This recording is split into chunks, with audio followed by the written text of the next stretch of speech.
Shalom, saudara yang dikasihi Tuhan. Apa kabar saudara? Doa saya saudara dalam keadaan sehat, kuat, serta berlimpah dengan ucapan syukur dan berkat Tuhan. Firman Tuhan datang kepada kita hari ini, belajar mendengar suara Tuhan. Sebelumnya marilah kita berdoa.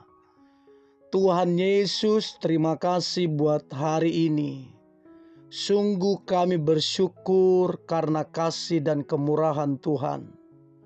Urapi kami Tuhan, agar kami memperoleh pengertian akan firman-Mu ini.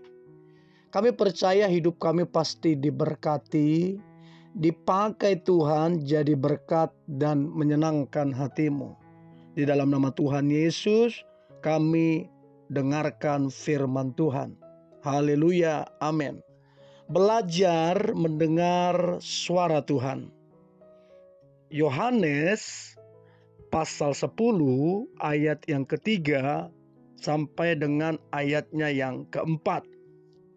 Dikatakan demikian, untuk Dia penjaga membuka pintu dan domba-domba mendengarkan suaranya, dan ia memanggil domba-dombanya masing-masing menurut namanya dan menuntunnya keluar.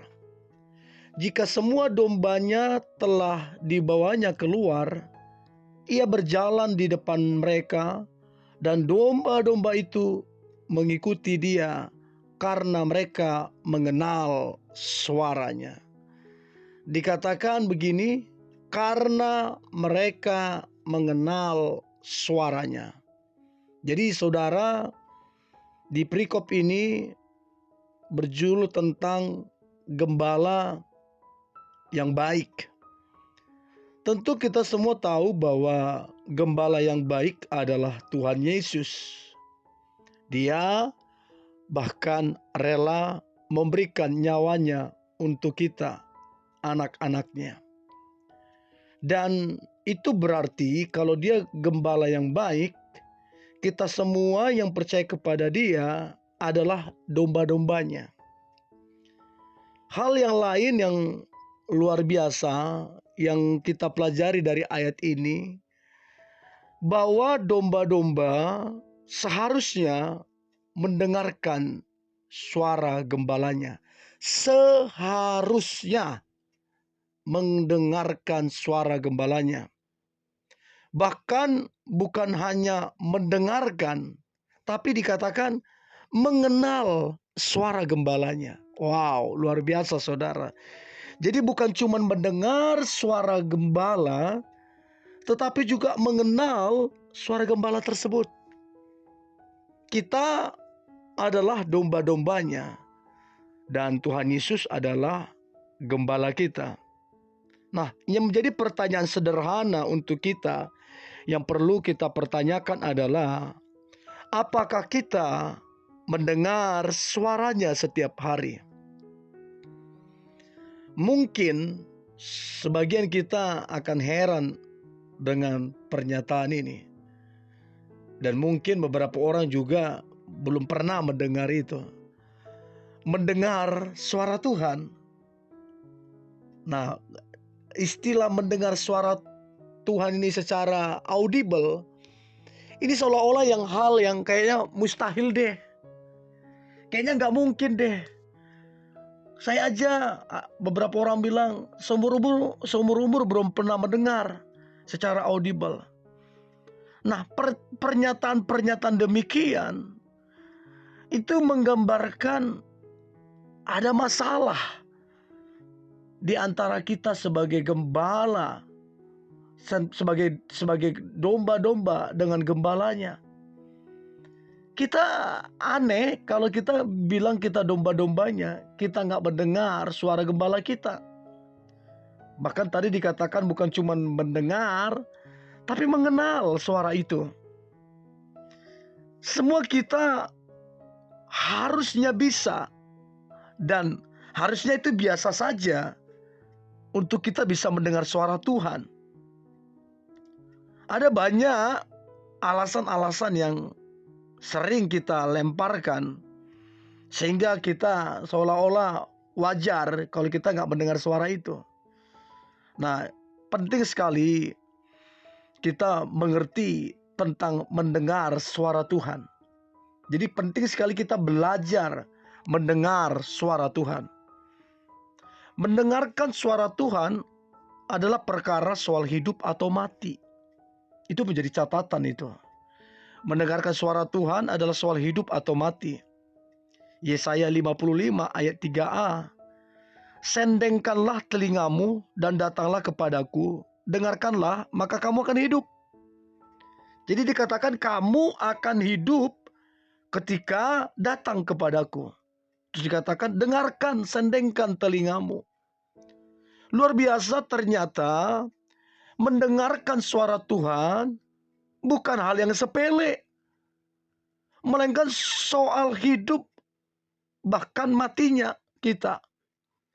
Ayat ini mengatakan kalau kita ingin hidup, arahkan telinga kita, sendengkan telinga kita kepada Tuhan, datang padanya dan dengarkanlah Tuhan.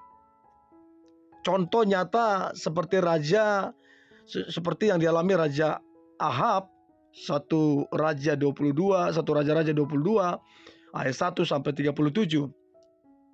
Pada waktu itu ketika Raja Ahab mengajak Raja Yosafat untuk berkoalisi merebut kembali Ramot Gilead dari tangan Raja Aram, Yosafat meminta agar Raja Ahab untuk meminta petunjuk Tuhan dengan menanyakan firman Tuhan di ayat kelima itu.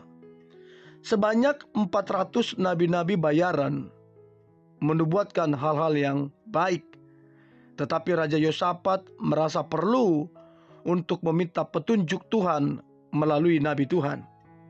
Maka dipanggillah Mika bin Yimla, di mana Nabi Mika menyampaikan apa yang menjadi pesan Tuhan bagaimana nasib Raja Ahab apabila maju bertempur melawan Aram. Ayat 17 sampai ayat 23. Sayangnya Raja Ahab tidak mendengarkan suara Tuhan yang disampaikan melalui Nabi Mika. Raja Ahab tetap maju berperang. Apa yang terjadi?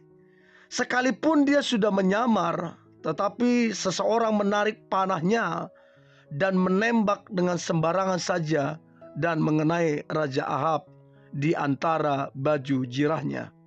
Pada waktu petang, matilah ia karena kehabisan darah. Ayat 34-35. Bukankah bagian lain dari Alkitab mencatat apa yang dikatakan oleh Tuhan Yesus bahwa manusia bukan hidup dari roti saja, tetapi dari setiap firman yang keluar dari mulut Allah. Jadi kehidupan kita bukan hanya dari makan atau berkat yang sifatnya jasmani, tetapi dari setiap firman perkataan yang keluar dari mulut Allah. Yang kedua, yang penting, yang tidak kalah penting dari yang pertama adalah mendengarkan suara Tuhan menentukan keberhasilan hidup kita. Banyak orang berpikir bahwa keberhasilan hanya ditentukan oleh keterampilan, keahlian, pengalaman, serta seberapa keras dia berupaya. Satu hal yang jarang disadari adalah bahwa keberhasilan kita tergantung dari apa kita mendengarkan suara Tuhan. Kita mendengarkan suara Tuhan atau tidak. Daud adalah bukti nyata dari seseorang yang mengalami keberhasilan karena mendengarkan suara Tuhan. Salah satu peristiwa yang Daud alami tercatat dalam 1 Samuel 23 ayat pertama sampai ayat kelima, di mana pada waktu itu orang Filistin menyerang dan menjara kota Kehila. Pada waktu itu Daud bertanya kepada Tuhan, apakah Daud diizinkan Tuhan pergi mengalahkan orang Filistin atau tidak? Tuhan berkata, pergilah, katakan kalahkan orang Filistin itu dan selamatkan Kehila.